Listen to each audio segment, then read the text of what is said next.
I'm Steve Plate, and welcome to this edition of Nonprofit Spotlight.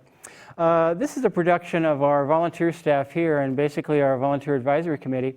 And each month, we highlight a local nonprofit doing wonderful work in our community. And this week is especially exciting for me. This month is especially exciting for me because Rachel Kippen is here from Save Our Shores. Rachel, welcome. Thank you. Good to see you again. Nice to see you as You've well. been with us before, and we've talked about all the wonderful work that Save Our Shores does and has done for a long period of time, and particularly their annual coastal cleanup, which we'll talk about in a minute. But we have a little roll in, so let's take a look at that, and then we'll come back and we'll talk about all this good work. Sounds good.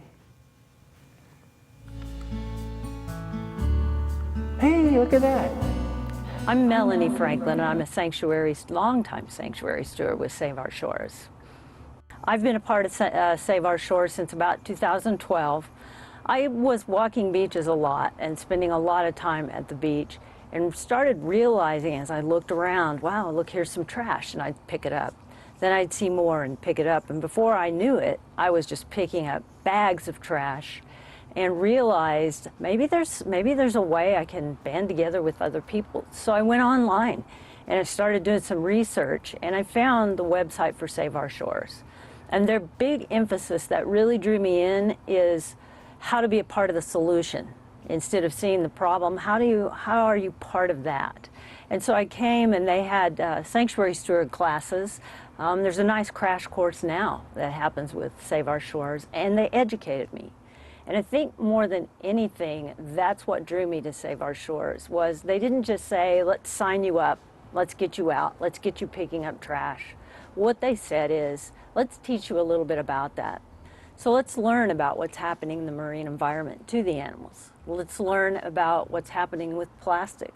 Let's learn about what can be done to take care of that. And I love learning. I'm a person who wants to know more about things. And so it was a real challenge. There's like a personal challenge that took place for me.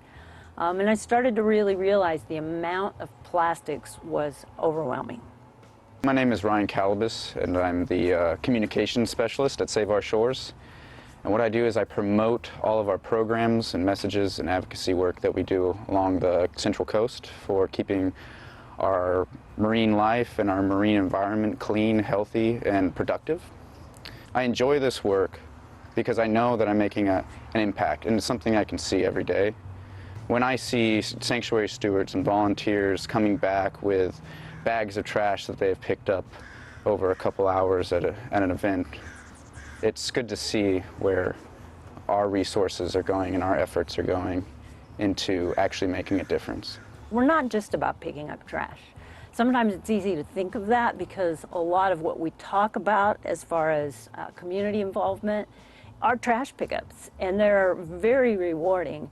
There's also so many other things you can do. There's educational programs you can support.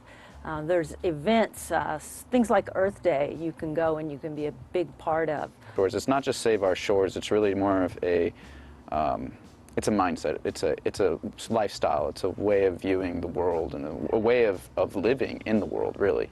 So you can volunteer, of course. You can volunteer for our Sanctuary Steward program, a dock walker program that promotes clean boating practices, green boating practices.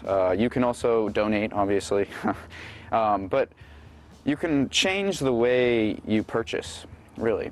So you can be more reusable. Stop buying single-use plastics and single-use products. You can remind people when you're at the beach and you see them leaving their party or their stuff where they were at to pick up after themselves. Or as you see something along the way, you can pick it up. If you'd like to get involved with Save Our Shores, it's really easy. It's one of the easiest things to do. You just go on our website at saveourshores.org and you follow the link through when it says get involved, and you sign up to become a sanctuary steward.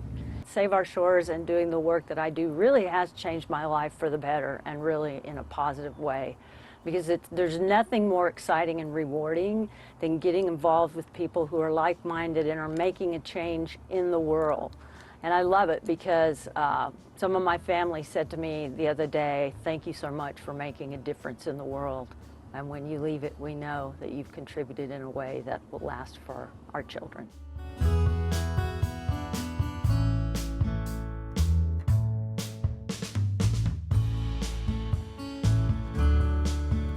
Well, that's some wonderful footage of Yeah. the great work that Save Our Shores does. And that's a new staff member for you, Yeah. Melanie? Yeah, Melanie and Yeah. Ryan. They're both Oh, is that relatively- right? Yeah. Okay. Yeah. Yep. I was saying that Melanie and I worked together at the last Earth Day. Yep. Which is one of, we can talk about some of the big events that Save Our Shores either hosts or helps host every year.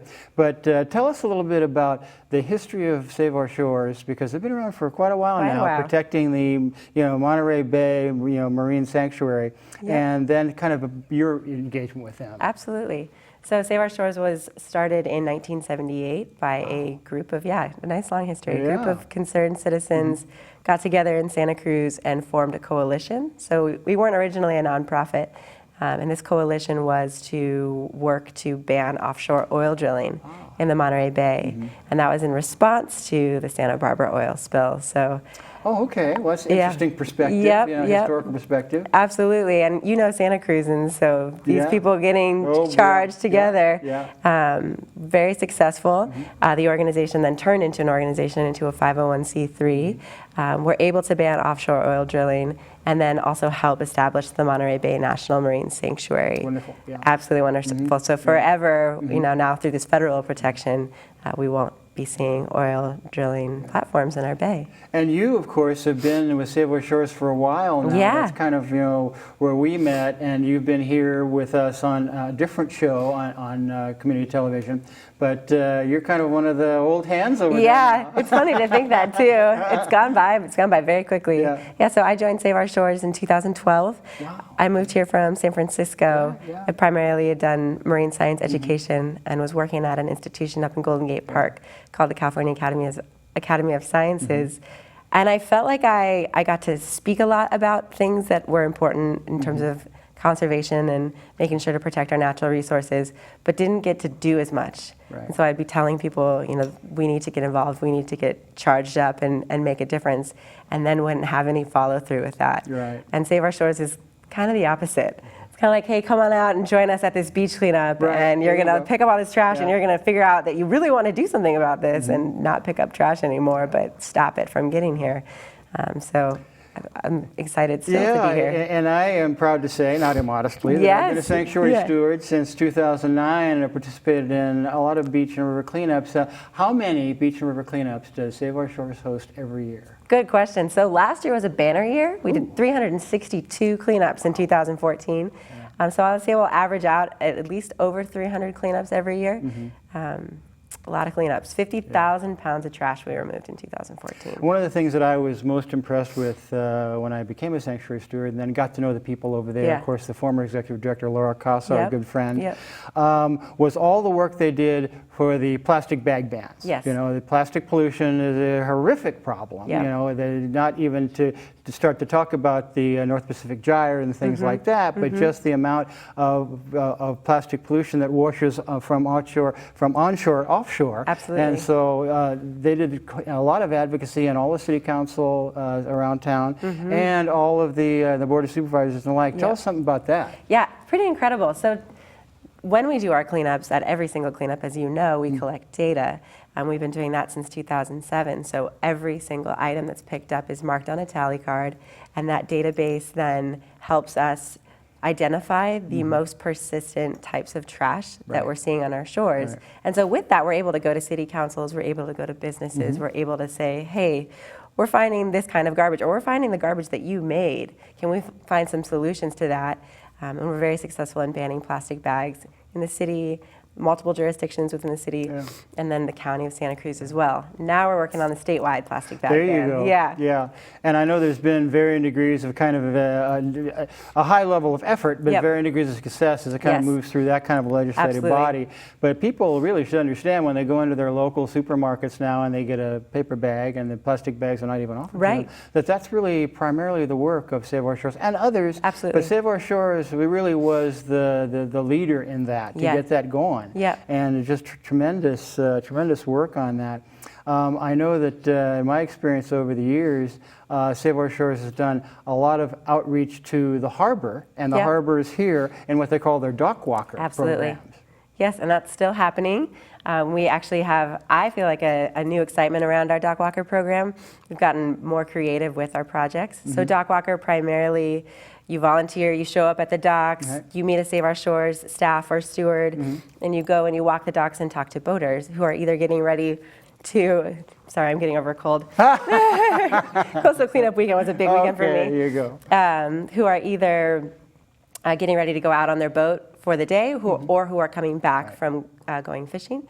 And our volunteers go up and talk to them, offer them free boating supplies to help encourage green practices, oil absorbent pads, all sorts of little coupons to West Marine in exchange for information, learning what's happening in our harbors, in our ocean, with our, what they're fishing, how that's going, and staying true to our original mission to keep oil pollution out of the Monterey Bay. So really helping facilitate that through the program. And I know as a steward, I actually participated in one dock walker event at the harbor. It's amazing how receptive the recreational boaters are. Yes. And to a degree, even the commercial boaters. Absolutely. They really appreciate the Save Our Shores folks coming out and just being able to, give them whatever help or assistance or advice they may need to be, stewards of the National Marine Sanctuary, as we all are. Absolutely. You were mentioning you had a little cold. Yeah. It's because you did so much good work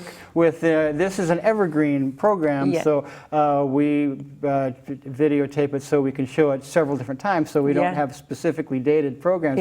But the Saturday, which you have every year, is the annual Coastal Cleanup, and tell us how that went. It went really well. Annual Coastal Cleanup is our biggest event, as you know, and last Saturday was our 31st annual Coastal Cleanup. Wow.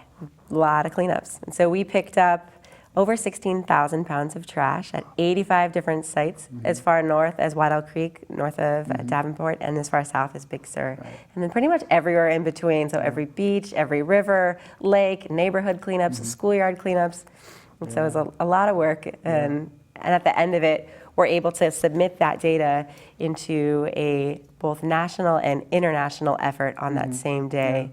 And able to see trash trends across the globe, which is pretty amazing that we're able to see commonalities in the waste items that we're picking up on our shores. And I did notice the stats. This is such a wonderful, broadly community effort, because there was a 3,100 or 3,200 volunteers out in the Monterey and Santa Cruz County.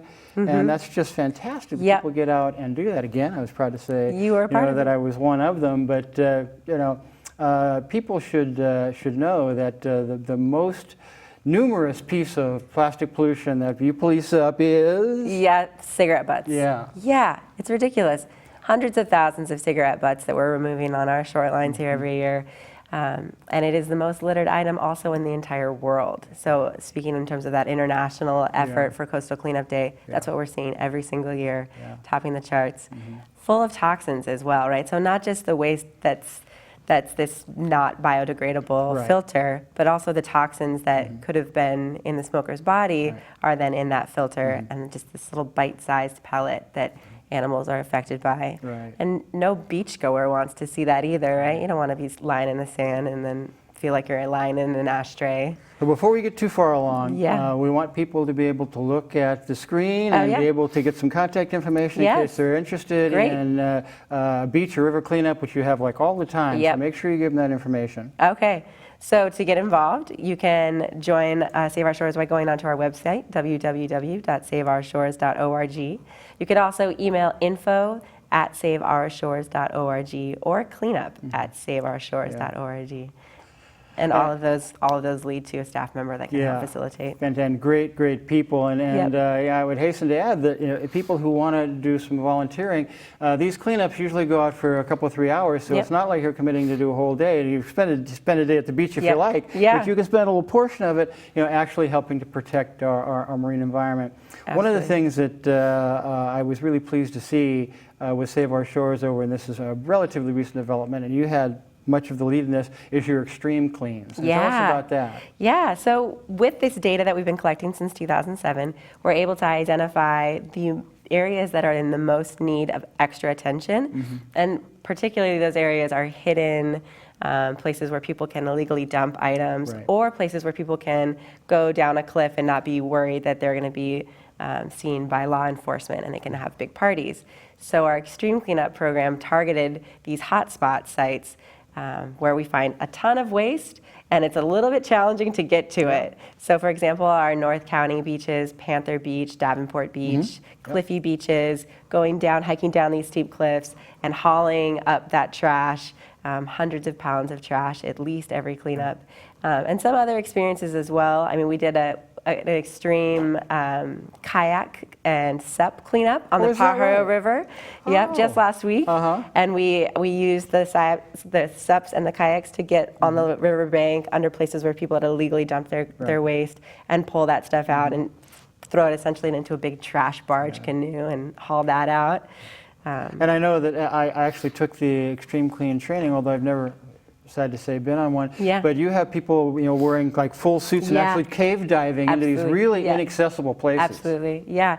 You look pretty cool, kind of like a Ghostbuster when you wear them. Well, that's some motivation for people if they want to, Fashion. Yeah. But also we wear those onesies to protect us from poison oak. So a lot of the areas that get a lot of illegal dumping are places that are really covered in sticker bushes and poison oak in the back of Elkhorn Slough, for example, and our volunteers just dive in head first and then take a techno shower afterwards. Yeah, I know that I don't know that's not necessarily a recent development, but Haig White and folks like that, which you mentioned Haig, and help me, Marvell Anderson. Oh, Martell. Martell Anderson were the people who actually pushed a lot of the beach and river cleanups out into Monterey County, where that's really happening now. So I can remember that all the efforts that they put into doing that. Yep, and it's always a goal of ours as being a Santa Cruz-based organization, right? We have an office in Santa Cruz and people in Santa Cruz that are rallying around us, but we want the whole bay to be protected, and so making sure that we have equal volunteer support in Monterey and equal opportunities to join our program is still a huge priority for us. And of course, you also have the school presentations that you do. I mean, the Save Our Shores does so many good things in the community. One reason why we're having you here on Nonprofit Spotlight. But I know that there is an opportunity for schools to host presentations. Yes, and last year, so I have to say, to be a little bit biased, my favorite project that we're working on is our education programs in schools. So we facilitated countywide and Monterey school programs and recognized in the process that not all students had equal opportunity to get to their local beaches.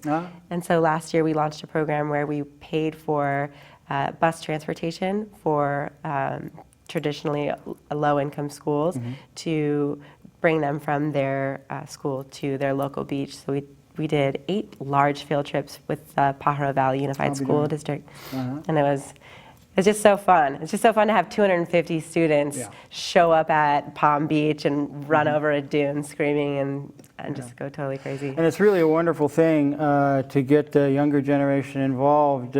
We had on a previous Nonprofit Spotlight, Dan Hafley was here from O'Neill Sea Odyssey, and he was talking about them developing kind of virtual teaching programs, so people who aren't even close to the ocean could have the experience of actually working in the marine environment or learning something about the marine environment.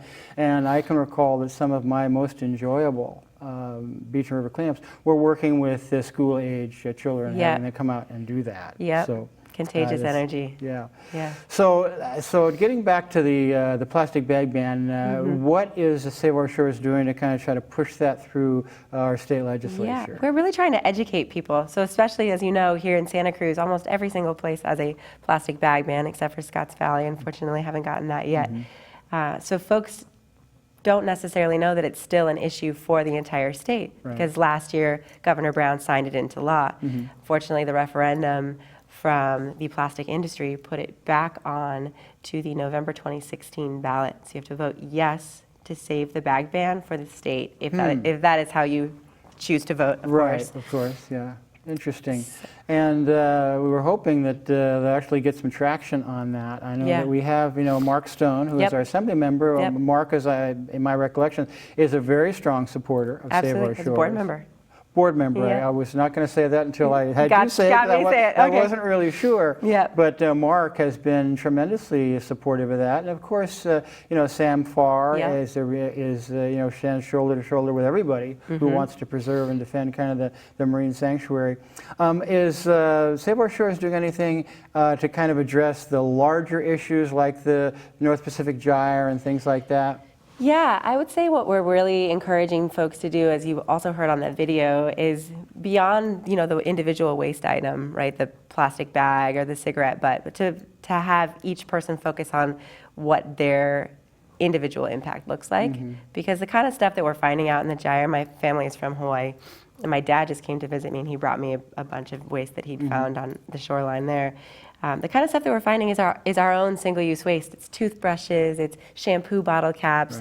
Right. All kinds of things end up in the ocean, but what's swirling around that gyre and then ending up on random beaches and unfortunately in animals' guts are the things that we take for granted every single day, right, that we could find reusable options for. So we can pick away at it, right, by banning plastic bags, right, and making laws against throwing cigarette butts on beaches, but it's up to each one of us to continue that effort in terms of educating ourselves and others. And speaking of that, I know that you host trainings for sanctuary stewards twice a year. So people who are looking at this program and will be looking at it as we broadcast it and have the contact information, tell us about the training programs you have a couple times a year. So we've changed it a little bit since when you went through it. It used to be I thought I broke the mold on that. You are a stellar star. Come on, anyway. But we recognize that having a training that went only in the spring, some people would want to join in the fall. So they would have to wait a whole, whole year or half a year. So now we have trainings every other month. And they are these crash courses that are these modified 3 to 4 hour trainings. You get dinner, you come and hang out with us. We go through the basics. We teach you about plastic pollution in the marine environment. And then we follow up with a beach or river cleanup that following weekend.